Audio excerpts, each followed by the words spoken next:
So here in this problem, we are given with a value of secant theta, that's square root of 2. And theta lies in the fourth quadrant. We need to find out the value of this given expression, which is 1 plus tangent of theta plus cosecant of theta divided by 1 plus cotangent of theta minus cosecant theta. So let's begin. First, we will start with our given value. So we have here secant of theta equals to square root of 2. Now that we have the value of secant theta, we can also find out the value of cosine theta, because we know that the cosine function is the reciprocal of a secant function. The reciprocal of square root of 2 will be 1 over square root of 2. Fine.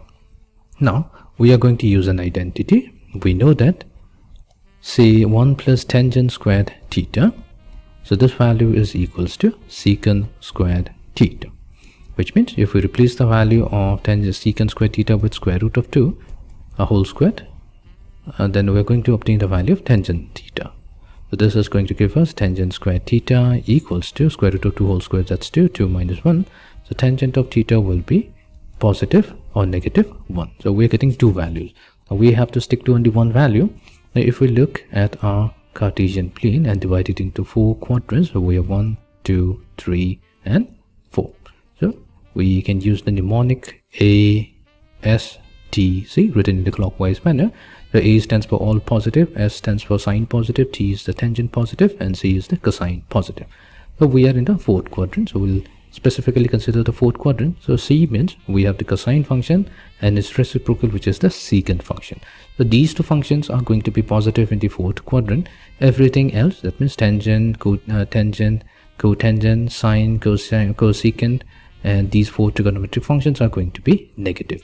So that means our tangent function will be a negative value in the fourth quadrant. So we are going to get negative 1. So we have obtained a value of tangent function. So we will try to find out the value of sine function. Now we know that tangent of theta, that's the ratio of sine over cosine. We already have the value of cosine in tangent function. So that means we can find out the sine function by multiplying tangent of theta with cosine theta. So tangent of theta, that's negative 1, and cosine of theta is 1 over square root of 2. So that means our sine is negative 1 over square root of 2. Now that we have the sine function, we can also define the cosecant function, because the cosecant function is the it's the reciprocal of the sine function. That means we have 1 over sine theta. So this is going to give us negative square root of 2. And we can also find out the cotangent function. So cotangent of theta, that's the reciprocal of the tangent function. So we're going to have negative 1.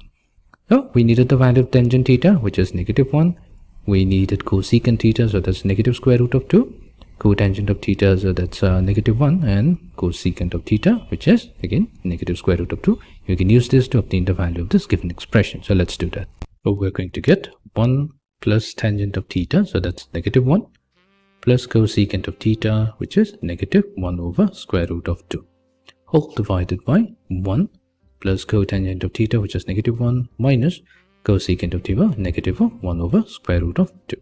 We're going to get 1 minus 1 over square root of 2, all divided by 1 minus 1 plus 1 over square root of 2. So 1 minus 1, that's 0. So we're left with the final value, negative 1. So this is going to be the value of 1 plus tangent theta plus cosecant theta, all divided by 1 plus cotangent of theta minus cosecant of theta.